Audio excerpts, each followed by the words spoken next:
Assalamualaikum warahmatullahi wabarakatuh. Pertama-tama marilah kita panjatkan puji dan syukur kita kepada Allah Subhanahu wa taala berkat rahmat dan hidayahnya pada hari ini. Perkenalkan, nama saya Fajarawati. Saya selaku moderator dari Kompol 3 yang beranggotakan 4 orang, yaitu Syarul Gunawan, Muhammad Rian Nurwansyah, Nur Fadil Aco, dan Nur Aziza. Kami akan mempresentasikan mengenai materi waktu. Saya persilakan kepada anggota kelompok saya untuk menjelaskan apa itu manusia dan kebudayaan, unsur-unsur kebudayaan, wujud kebudayaan, dan sejarah perspektif hubungan manusia dan kebudayaan.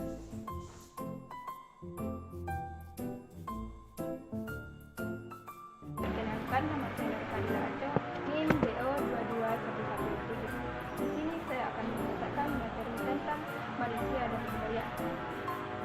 Definisi manusia dan kebudayaan.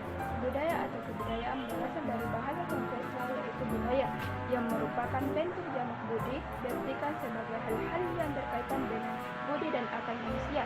Bentuk lain dari kata budaya adalah kultura, yang berasal dari bahasa Latin, yaitu kultura. Pengertian budaya menurut para ahli adalah sistem komunikasi yang mengucap pengetahuan, kepercayaan, kesenian, melakukan adat istiadat, kemampuan, serta kebiasaan yang didapatkan oleh manusia sebagai anggota masyarakat. Sekian materi dari saya, akan dilanjutkan oleh materi selanjutnya. Sekian. Perkenalkan, nama saya Muhammad Rian Nurwansyah dari kelompok 3. Saya akan menyebutkan unsur-unsur kebudayaan. Unsur-unsur kebudayaan terdiri atas 7 bagian. Yang pertama yaitu kesenian. Kesenian yaitu kebutuhan fisik manusia yang memerlukan sesuatu yang dapat memenuhi kebutuhan fisikis mereka sehingga lahirlah kesenian yang dapat memuaskan. Yang kedua yaitu sistem teknologi dan peralatan. Sistem yang timbul karena manusia mampu menciptakan barang-barang dan sesuatu yang baru agar memenuhi kebutuhan hidup dan membedakan manusia dengan makhluk yang lainnya. Yang ketiga yaitu sistem organisasi manusia. Sistem yang muncul karena kesadaran manusia bahwa meskipun diciptakan sebagai makhluk yang paling sempurna, namun tetap memiliki kelemahan dan kelebihan masing-masing antar individu, sehingga timbul rasa untuk berorganisasi dan bersatu. Dan yang keempat yaitu bahasa. Sesuatu yang berasal dari hanya sebuah kode tulisan hingga berubah menjadi lisan untuk mempermudah komunikasi antar sesama manusia. Yang kelima yaitu sistem mata pencarian hidup dan sistem ekonomi. Sistem yang timbul karena dapat memenuhi kebutuhan hidup dan membedakan manusia dengan makhluk yang lainnya. Yang keenam yaitu sistem pengetahuan. Sistem yang terlahir karena setiap manusia memiliki akal dan pikiran yang berbeda sehingga memunculkan dan mendapatkan sesuatu yang berbeda pula, sehingga perlu disampaikan agar yang lain juga memenuhi dan mengerti. Yang ketujuh dan yang terakhir yaitu sistem religi, yaitu kepercayaan manusia terhadap adanya Sang Maha Pencipta yang muncul karena kesadaran bahwa ada zat yang lebih maha kuasa. Salam. Wujud kebudayaan. Menurut C.J. Hoenigman, wujud kebudayaan dibedakan menjadi 3, yaitu gagasan, aktivitas, dan artefak. 1. Gagasan atau wujud ideal. Wujud ideal kebudayaan merupakan kebudayaan yang berwujud ide-ide, gagasan, nilai-nilai, norma-norma, peraturan, dan yang lain sebagainya yang sifatnya tidak terwujud, tidak dapat diraba atau disentuh. Wujud kebudayaan ini terletak dalam kepala-kepala atau di dunia pemikiran warga masyarakat. 2. Aktivitas atau tindakan. Aktivitas merupakan wujud kebudayaan sebagai suatu tindakan berpola dari manusia dalam masyarakat itu. Wujud ini sering pula disebut dengan sistem sosial.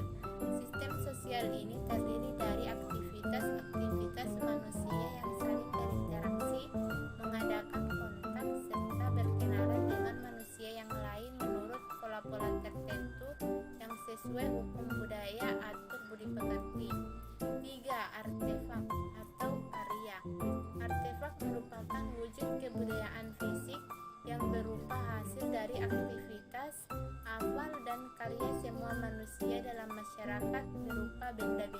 atau hal-hal yang dapat diraba, dilihat, dan didokumentasikan.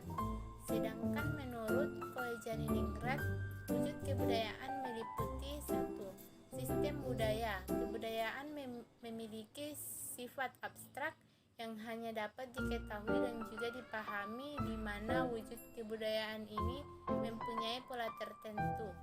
2. Kebudayaan fisik merupakan wujud paling besar dan paling konkret. 3. Sistem sosial merupakan penggambaran dari pola tingkah laku manusia berdasarkan suatu sistem. 4. Nilai budaya merupakan gagasan yang banyak dipelajari manusia sejak dini dan sulit untuk diubah.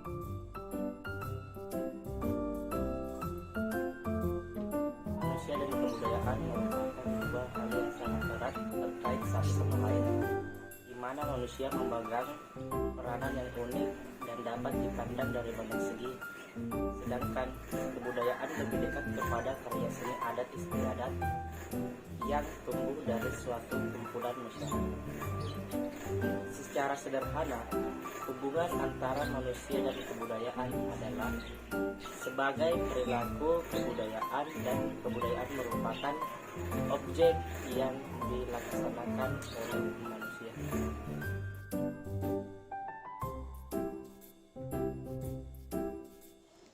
Nah, itulah tadi penjelasan mengenai manusia dan kebudayaan. Saya harap teman-teman dapat mengerti apa yang telah dipaparkan tadi. Oke, saya akan tutup. Lebih dan kurangnya mohon dimaafkan. Wallahu muwaffiq ila aqwamit thoriq. Assalamualaikum warahmatullahi wabarakatuh.